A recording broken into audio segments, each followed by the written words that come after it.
मु डॉक्टर नृसिंहानंद महापात्र कमला साहित्य प्रकाशनी प्रतिष्ठाता कंधमाल फुलवाणी मु निजे 70 खंड बही प्रकाशित कमला साहित्य प्रकाशनी अनुष्ठान तरफ प्रत्येक दिग को मु लिखी शिशु कविता 6 खंड शिशु हसिले दुनिया हासे शिशुर मन फूल फगुण चाल बुलीजा कंधमाल को शिशुर दोरसा हस एवं इटिकिली मिटिकिली फुटीगला काईच एतद व्यतीत वैदिक सनातन संस्कृतिर विभिन्न प्रकार दिगरे मोर पूजनीय गुरुदेव काशिकानंद महाराज जी तरफर मु ऋषिकेश रे स्वाध्याय करुली तांकर जो बाणी एवं रचना सहित वैदिक सनातन धर्मर विभिन्न प्रकार दिगरे एवं आदि शंकराचार्यंकर प्रत्येक महमुद्गर हो विवेक चूड़ामणि हो अपरोक्षानुभूति हो वेदांत सार हो एवं जो विभिन्न प्रकार 10 शांकर भाष्य 10 उपनिषेद केन कठ ऐतर्य तैतर्य छांदोग्य बृहदारण्यक मंडूक्य मांडुक्य एपरे टीका टिप्पणी अच्छी तत्पश्चात विभिन्न प्रकार सतीर्थ कवि मानकर जो बाणी तांकु भी उद्धृत करिछि एभली कविरଙ୍କ दिव्य चरित्र चाल बुलीजा कंधमाल एवं कंधमाल इतिहास शंकर दिग्विजयी माँ माटी मशाणी फूल कुआरी लादेई झियो तत्पश्चात विभिन्न प्रकार कविता संकलन सहित आमर आध्यात्मिक कविता आध्यात्मिक लेखा आध्यात्मिक स्पिरिचुआल उपरे 10 उपनिषेद सहित आत्मचिंतन विवेक चूड़ामणि एवं वेदांत सार मणिरत्नमाला तत्पश्चात वैदिक सनातन संस्कृतिर मुनि ऋषिगण वैदिक आचार्यगण मानकर जीवनी एभली 70 खंड बही प्रकाशित होईची कमला साहित्य प्रकाशनी अनुष्ठान तरफर आपण सुंदर क्वेश्चन पचारे जे कौटू आसचंती मु निज सुदूर कंधमाल आसी आज राजधानी पुस्तक मेल जो पुस्तकर 6ठ दिवस से संध्यारे आज महाकुंभ कहले अत्युक्ति हेनी आ भाईचारा आज तत्पश्चात भारतर वैदिक जो ऋषि मानकर जो परंपरा तत्पश्चात सनातन संस्कृति जो परंपरा तारी उपरे बहुत टीका टिप्पणी होती एवं विभिन्न प्रकार पंचदशी वेदांत सार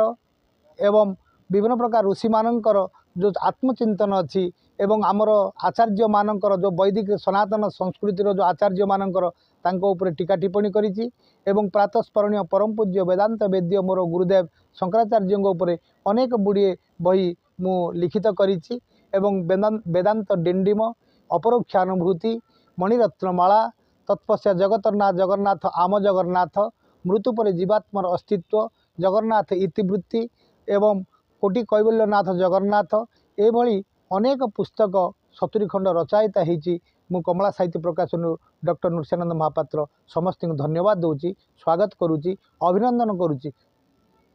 ये स्वामी रामतीर्थंकर जड़े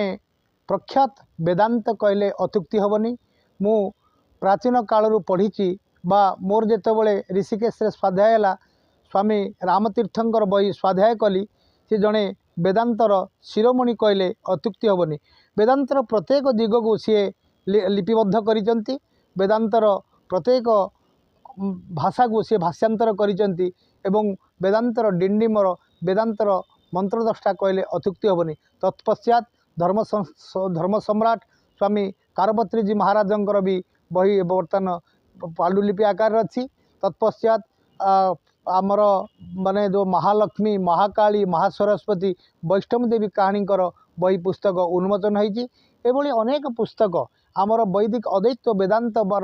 सबु बही प्राय मु टच करी आदिशंकर जेपरी संसार रे जमी ब्रह्म सत्य जगत मिथ्या जीव ब्रह्मैव केवल नापर तारी उपरे वसुदैव कुटुंबं अग्निमिले पुरोहितम यही वाक्य आमर जो विभिन्न प्रकार आत्मीयता रही सनातन संस्कृतिर जो ऐक्य सनातन संस्कृतिर जो परंपरा सनातन संस्कृतिर जो भाईचारा रही सनातन संस्कृतिर जो आत्मीयता रही जो ऊर्जा रही से मु तारी उपरे टीका टिप्पणी देइछि मोर गुरुदेव काशिकानंद जी महाराज एवं परमानंद गिरी महाराज हरिद्वार सप्त सरोवर रानीगली सेमानंकर पाखरे जो स्वाध्याय करिछि ताको मु निश्चित भाव में प्रचार प्रसार करी ये सनातन संस्कृतिर गुणगान गाइबी डिंडेम करी एतत्पश्चात वैदिक ऋषि मानकर जो जीवनी अच्छी ताधीरे प्राण अच्छी वैदिक ऋषि मानकर जो जीवनी पुलस्थ वशिष्ठ अंगिरा विश्वामित्र पराशर एवं एभली अनेक ऋषि मानकर जीवन गाथा बहिरे लिपिबद्ध होती एभली सनातन संस्कृतिर विभिन्न आचार्य मानकर कथा भी लिपिबद्ध होईची ता देहरे मणिरत्नमाला विवेक चूड़ामणि अनेक बही अद्वैत वेदांतर प्राय बही को मु संकलन करिची। तत्पश्चात यदि लेखिबार किसी त्रुटि थाए ज्ञानी गुणी पाठक पाठिका माने आपण स्वाध्याय करंतु यदि किसी भूल थाए ये अधम को अवगत करैले मु चिर उपकृत भी आपण पाखे ऋणी हेबी कहीं बही लेखिबाटा बड़ जिनस नुह। जो पंडित माने जो विज्ञ माने जो साधु संत माने जो सतीर्थ माने बही के स्वाध्याय कले यदि आम बही किसी भूल थाए आम लोकलोचन को आनले ताकू सुधारिबू ताकू चेष्टा करिबू कारण वैदिक सनातन संस्कृति आम जहाँ लिखुचु अन्य लोक जड़े भूल न पढ़ू अन्य जड़े लोक सत्मार्ग जाऊ से आमर संस्था कहूँ धर्म सबुबले जय रक्षति रक्षति अधर्म का नाश हो धर्म का संस्थापना हो प्राणियों में सद्भावना हो विश्व का कल्याण हो। हर हर हर महादेव की जय। हर हर हर महादेव की जय। बोलो शिवापति पार्वती पति की जय। ओम नमः गुरुदेवाय नमः।